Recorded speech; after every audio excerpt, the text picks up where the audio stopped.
I'm Roy Lee Lindsay with the North Carolina Pork Council, and I want everyone to remember, bacon makes everything better.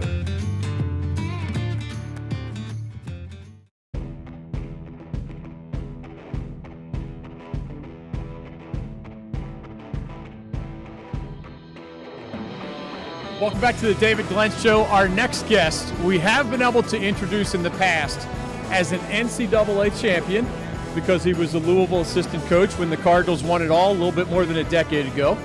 We've introduced him as a conference champion because during his 3 years at UNC Wilmington, he won multiple regular season titles with the Seahawks and multiple tournament titles with the Seahawks. But we have a new introduction since the last time we saw him. NC State head coach Kevin Keatts can now be described as an ACC champion and a Final Four guy as a head coach. How do you like the sound of that new introduction, Coach? You make it sound so good. I mean, I like it. Can you follow me around and everywhere that I go just introduce me the same way you did? I'd be happy to. The cool thing is we were good to each other even before you had these new labels. I wonder, in these roughly 6 months since you were last with us on the David Glenn Show and since you had that magical run, how has your life changed? Well, I don't think it's changed. If you know me, and you do, we go way back. I'm the same guy. I've just added a couple titles to what we've already had. And, you know, I couldn't be more proud of our guys for what we accomplished last year, especially, you know, being a 10 seed and then 11 seed in the NCAA tournament. What an incredible run. Kevin Keatts is joining us here on the David Glenn Show. Wolfpack fans had to talk about 1974, 1983, some other great things for like 4 or 5 decades. Do you recall either an old-time fan or a former Wolfpack player maybe who said something to you that even these months later is still meaningful, just about the nature of kicking a door down that had been held back at NC State for a long time? And we should never stop talking about 74 and 83, national championships. What an incredible job that they've done. I just think hearing from guys like David Thompson and Tommy Burleson and, you know, those guys, and, you know, I see a guy like Derek Wittenberg and Sidney Lowe would reach out. I just think it means a lot because it's been such a long time. You think about 37 years and 40 years, and we've got a, rich tradition in basketball, but it hasn't happened in a while. And just to be a part of, giving our fan base something that, we have not seen in a long time, I think that means a lot to me. I would have recognized you, let's say, at an airport back when you were at Hargrave Military Academy as the head coach. Now, you've been on TV hundreds and hundreds of times, but there is something different when like tens of millions of people are watching. Do you find that you get recognized more often, let's say, beyond the Wolfpack fan base or even ACC fans? Yeah, I don't. I don't pay much attention to it. I'm kind of in my own world. I love when I get stories or people will stop me, whether I'm in the airport, and just talk about, NC State, or they have somehow followed the career that I've had. What's been special about this year, just to talk about our players. When I talk to people about our ACC run in Final Four, one of the biggest thing about it just brings a smile to my face when they talk about Michael Schott. They talk about, both DJ and DJ Burns and, DJ Horn, and then Casey Morsell, and just the things that we were able to accomplish. This team was so special, David. Nobody, and whoever says they do, they're probably lying to you. Nobody outside of the locker room thought we were capable of that. We always did, just because we believed, and we knew it wasn't so much about the other team, it was the things that we didn't do. And so we cleaned up some mistakes, and what an incredible run. I mean, I've had a chance to go back and watch every game probably 6 or 7 times, and just to get the secret sauce. And the secret sauce was we just played together as a team. Is there anything at your home, in your office at NC State, or that you carry around that is like a snapshot memory of that run? Because, Coach, there were like 24 moments that I would think would be part of your storybook. Is there one photo, one something that you kind of cherish the most as a memory? No, we have plenty. We've got, I've got basketballs that are made up from our run. Just not the ACC, but also the NCAA. We got plenty of pictures that remind you. It's one of the greatest, if not maybe the best 9 games that you may see in a long time. I'll be there if anybody else has a 9-game stretch. That is incredible of that. But, just think about this, going through the ACC, everybody who's won a national championship in the 2000s, some very good programs. For those teams we had lost to, obviously we'd beat Louisville, but to do it day by day and just, keep showing up, and, we're doing it without any practice, and those guys are locking in, and DJ Burns is playing a lot of minutes, and everybody's saying, hey, when are they going to wear down? And we never wore down. Kevin Keatts is joining us on the David Glenn Show. You had a lot of fun with the ice cream theme. Your social media group team is fantastic. Like, there was the 5 scoops of ice cream and a little graphic during the ACC tournament for 5 wins away from home. Do you officially have a favorite flavor at this point? Do you rotate? Because if you do rotate, at this point you've tried about 50 different flavors. So I'm going to tell you a very big secret. I don't eat the ice cream. Okay. Maybe you told me that before. No, I may have, but I don't. Years ago I ate some ice cream. I ate some ice cream, and it put me to my knees, and I don't know what it was. But I take joy in knowing that on the road wins, our fan base gets a chance to get ice cream. Our players get a chance to get ice cream. I have to warn them sometime, even when we win at home, some people still try to get ice cream. I was like, that's not what it's all about. It's only road wins. How did I forget that about you? You did have cool sneakers made with ice cream cones on it, right? Yeah. Well, the ice cream will live forever. Yeah. It's an unbelievable deal. Our championship rings have the ice cream cones on it. It means so much to our team, and we talk about when you win games on the road, we're going to get ice cream, and it's been an incredible deal. I hope this is not a rude question, but I'm curious. You with a rude question? I don't think so, but we know each other well enough that I think you'll receive this question the right way. You got a contract extension through 2030, which is pretty darn far into the future. Did you drive to Washington, D.C. not knowing that you would be back this year as NC State's head coach? No, I entered D.C. Just as a coach who was the coach at NC State. I never once thought about, job security. What I've always worried about in my line of field is making sure that my players are secure, and also the coaching staff. But for me, it's never ever about me. I was going to be fine regardless of what the situation was, but never let that doubt creep into our mind. We went to D.C. with one mission, and that's to win the ACC Championship, and we did it. I don't know if you've explored this a lot, but you are officially the first head coach ever to win the ACC title with a rotation entirely consisting of major college transfers, and you're the first ever to get to the Final Four as a guy with a rotation entirely consisting of major college transfers. You and I have explored the whole Hargrave concept where you did have to rebuild a team every year. Yeah. Are there secrets to doing this in the transfer portal era? Because you're going to get a lot of questions about it, given that you just did something nobody has ever done. Well, I can't give all my secrets away because it's a bunch of coaches that follow your show, and they'll be doing everything I did. No, listen, we had 8 new guys last year. We've got 8 new guys this year. I think where I'm different than other coaches, it doesn't bother me as much. Yeah. For my 12 years at Hargrave, we used to have turnover all the time, and it doesn't really bother me. I know that I have to reteach our program every year. It helps when you have, in this case, we got 5 guys who are back, 3 that play major minutes, to be able to have some of those guys to help me. But it doesn't bother me. We have been successful with our transfers. And I think one of the reasons is we have picked the transfers that fit our system and our program, and also that will be great for our community at NC State. In sports, we talk a lot about impact players who make a positive difference. When it comes to our state's economy, the North Carolina pork industry is a true MVP. Each year, the pork industry plays an important role in supporting rural communities across our state.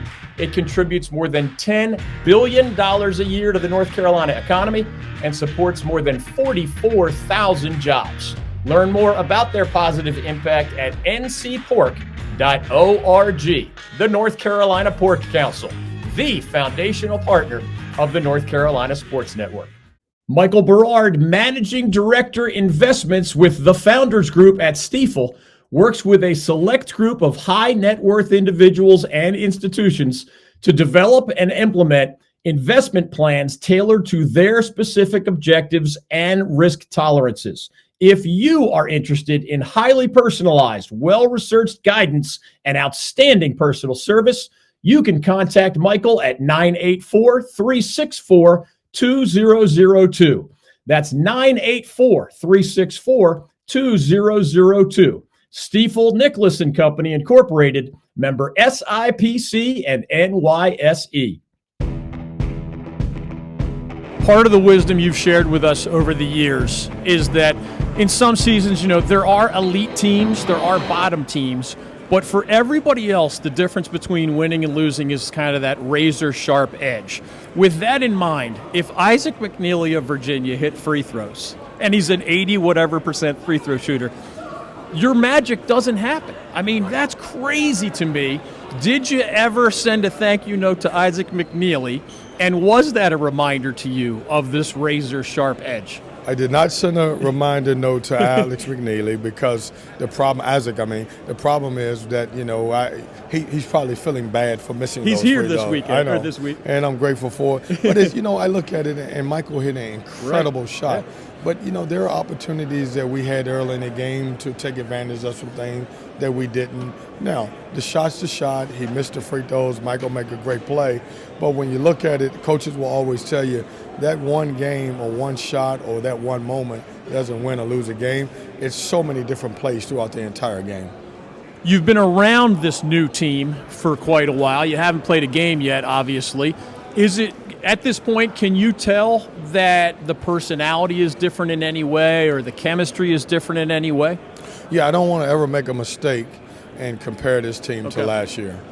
It is a different personality. We have a different style. I coach one of the most unique players probably left in college basketball in DJ Burns. Yeah. There are not a lot back-to-back guys, back-to-the-basket guys in college anymore. We have to create our own memories. We have to turn the page. Certainly, we're going to enjoy, the ACC Championship and with the guys that we have on our team and the Final Four run.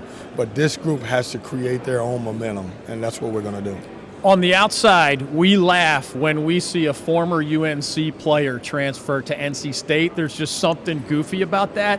Dontrez Styles, of course, was at Georgetown in between these two schools. Do you guys laugh about that stuff too? No, because I'm telling you, we don't have anybody who transferred from UNC. You said you have no recollection of that. We got no recollection. The last thing I know, he was wearing that Hoya blue last year, and he played for Ed Cooley. That's what I know. That is a different shade of blue. That's Coach right. Keatts is right on it. All right, help me with this pronunciation. I don't want to screw up the young man's name. He's from Canada. Yep. Ismail? Ishmael. Yep, you can say Ishmael. He's okay with either one of them. I've asked him that. And then the last name? You got to say it. I know. Is it Diouf? I want you to practice it. Honestly. I'm not going to ever give you any tips because I don't let you off the hook. Ismail. So I'm going to let you practice it all day. All right. This is a blooper for it's him. Diouf. That's right. And you know what happens with high school recruits? I know how to pronounce their name because I watched them in high school. With a Canada guy, I just don't know. But I'll try to look at your SID always puts a pronunciation guide in there. You were able to get Mohammed Diarra. I did, and it took you some time. You don't remember that Diarra part, but I'm not going to give you any. I'm going to make you work because that's why you're so great because I make you work. You're a good man, Coach. Let me ask you a different question about Ismail, who doesn't care about the exact pronunciation of his first name. We'll deliver the last name soon. I've never seen an example. So he was in a Canadian college. Yes. He leads them to the national championship. There's kind of a Canada version of the NBA that actually drafted him #1 overall for Canada's top professional league. But he ended up, of course, wanting to play basketball in the United States at the college level for you. What can you tell us about this young man and why he wanted to play American college hoops and, of course, why he picked the Wolfpack in particular? And what should our expectations be given he's more mature than 90-some% of incoming freshmen? Well, he's first of all, he's an unbelievable person. You have a chance to meet him. He's very humble. He works extremely hard. He's a guy who can play 5 and 4 for us. His ability to step out and knock down threes and his ability to trail and knock down threes is really what makes him special. Super athletic around the rim, can do some good things. He had a great year in Canada, a couple years, and he decided to go to a pro team but not to accept a pro contract. Okay. They can do that without getting paid as long as he paid for his own expenses. He'll be a guy that will help us. Between him, Ben Middlebrooks, and Brandon Huntley-Hatfield, we feel like that we've got 3 really good players that are front court post players for us. But I love with Ish, and if you ever get screwed up and you don't want to call him, I call him Ish. I like that. And Ish is really, really efficient. The great thing about him, he's getting better every day. I thought yesterday's practice probably was his best that he's had since he's been here. He's still trying to catch up a little bit. Most of our guys had the summer to get here and learn some things, so he's trying to learn really quick on a bunch of stuff. As you know, at this event, everybody is here. Duke has a guy named Cooper Flagg. He's not here, I don't think, but freshman who might go #1 in the NBA draft. Carolina has a returning All-American in R.J. Davis. So your neighborhood is no easier, even though you beat those guys last year. Yep. Do you look around the league enough in the month of October to say, hey, the Tar Heels and the Blue Devils should be among the favorites again? I don't even know if you ever cast a ballot in those preseason rankings.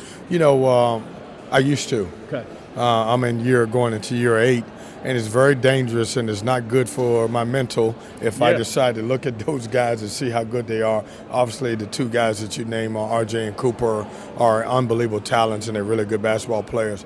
But what I've learned in the last few years is concentrate on your guys, figure out how to get us better. I'm big in development. So I want to make sure that our guys get better from the time they get to campus to the time we play our last game. And I think you'll see that. You saw it with Michael, you saw it with Mohammed, you saw it also with Ben. So we really just concentrate on how can I help these guys grow. Last thing for Kevin Keatts joining us here on the David Glenn Show.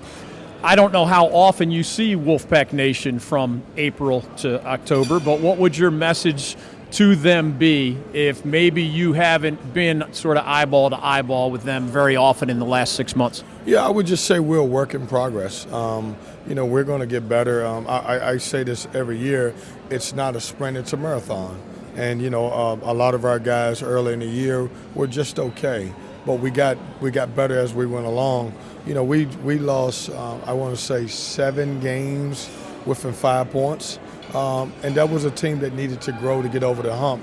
We're completely different than last year. You can't say, all right, because last year's team won the ACC and went to the Final Four, that's an automatic for this team. We have to create our own opportunities. We have to grow as a team. We have to grow as a staff and deal with these guys. And once we do that, then you'll see our team improve. This segment brought to you by our great friends at Atlantic Tire and Service, where DG and his family take all of their vehicles for routine maintenance, service needs, and a world-class selection of new tires.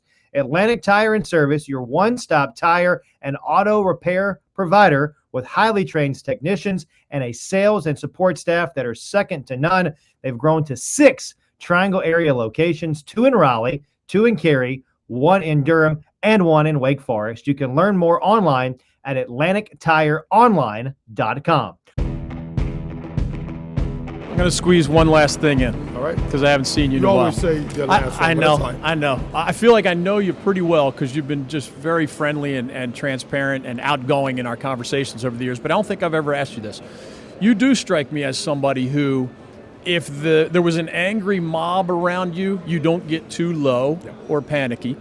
You just went to the freaking Final Four and won the ACC title, but those who know you better than I do say you're the same dude. Yeah. Where does that come from? Is that an upbringing thing? Is that something you had to figure out along the way? When you take over a job, whether it's UNCW or whether it's NC State, you have an obligation. And my obligation is to, put young men out into society. They're going to be great people, great fathers one day, great husbands, to win games, try to win championships, which the ACC was pretty good. I'm blessed and I'm humble. I'm humble and blessed that I have the opportunity to be the coach here, and I'm not defined, or I never will be defined about what someone says great about me or what someone says bad about me. I am secure in who I am, and my job is to give all love and pour everything I can into my players. That is Kevin Keatts. He's an ACC champion head coach. He is a Final Four head coach with the NC State Wolfpack. As always, thank you for this extended visit on the David Glenn Show. It's great to see you. Hey, always thank you, and it's always great to have to be on your show. This is always good for me, and glad I'm here.